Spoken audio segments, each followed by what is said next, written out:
Hello বন্ধুরা, তোমরা সবাই কেমন আছো? নিশ্চয়ই ভালো আছো, আমিও ভালো আছি। তো দেখো চলে এসেছি আবার একটা রেসিপি নিয়ে। তার কড়াই গরম করে দিয়ে দিলাম সর্ষের তেল। দেখো কি রান্না করি, ইয়ামি ইয়ামি টেস্টি টেস্টি। দেখো তেলের মধ্যে দিয়ে দেবো দেখো তেজপাতা, শুকনো লঙ্কা আর জিরেটা দিয়ে ভালো করে ভেজে নেবো। এরকম করে কে কে ভালোবাসে খেতে অবশ্যই কমেন্ট করে বলবে, ঠিক আছে? এটা একটু নিয়ে নিয়ে একটু ভেজে নিলাম। এর মধ্যে গাজর আর আলু দিয়ে দেবো, আর দিয়ে দেবো কাঁচা লঙ্কা, অনেকটা ঝাল ঝাল হবে তো। দিয়ে দেবো লবণ, 2 চামচ দিয়ে দিলাম। একটু ভেজে নিয়ে থাকি। দেখো 250 মুগ ডাল নিয়েছি, এবার মুগ ডালটাকে ধুয়ে নেবো। ধুয়ে নিয়েছি তো, এবার ঢেলে দেবো কিন্তু ডালটাকে একটু ভালো করে ভেজে নেবো ডালটাকে। দেখো, আর আমি কিছুটা আদা ছুঁড়ে রেখেছি, আদাটা ওর মধ্যে দিয়ে দেবো। দেখো আদাটা ছুঁড়ে নিয়েছি, আর তার সাথে দিয়ে দেবো জিরে গুঁড়ো আর হলুদ গুঁড়ো। লবণটা তো আগে দিয়ে দিয়েছি। এবার ডালটাকে ভালো করে ভেজে নেবো। দেখো তোমরা সঙ্গে থাকো।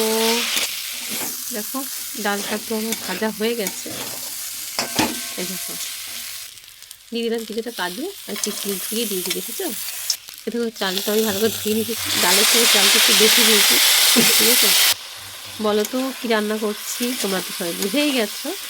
দেখে ভালো করে এটা একটু নিয়ে নেবো। এরকম করে দেখবে খুব সুন্দর লাগে খেতে, জানো?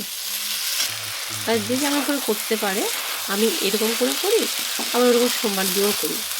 এরকম করে একদিন করেছিলাম, খুব ভালো লেগেছিলো খেতে, জানো তো? তার জন্য মনে হলো তোমাদের সাথে আমার শেয়ার করি, তার জন্য শেয়ার করলাম। খুব একটা ভালো না, বুঝলে? একটু নাড়াচাড়া করলাম, কিন্তু হয়ে গেল। এবার পরিমাণ মতো জল দেবে, যে যেমন হবে, যার যেমন দরকার সেরকম জল দেবে। এবার যেহেতু আলু চালের তো, এই যেন মাঝে মাঝে একটু নাড়তে হবে, যেন নিচটা না ধরে যায়, তার জন্য। এই দেখো, দেখো জাস্ট কালারটা দেখো, গন্ধ কিন্তু খুব সুন্দর বেরিয়েছে, জানো? 250 মতন ডাল, 500 থেকে কম একটু চাল, আবার একটু নেড়ে নেবো ভালো করে। এই দেখো দেখলে চাল আর ডালটা কি সুন্দর সিদ্ধ হয়ে গেছে আমার। দেখো হয়ে এসেছে, আর একটু হবে।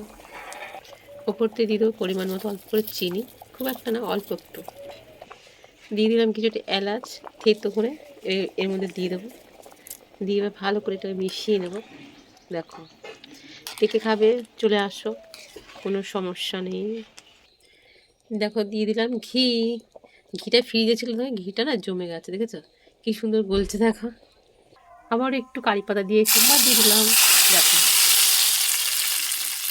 ততক্ষণে আমরা খেতে থাকি। তোমরা ভালো থেকো, সুস্থ থেকো, সবাইকে টাটা। কেমন হচ্ছে রেসিপিটা অবশ্যই বলো। আর ভালো ভালো লাগলে অবশ্যই লাইক শেয়ার কমেন্ট, ভালো লাগলেও বা না লাগলেও লাইক শেয়ার কমেন্ট সাবস্ক্রাইব করে পাশে থেকো, সুস্থ থেকো, ভালো থেকো, টাটা।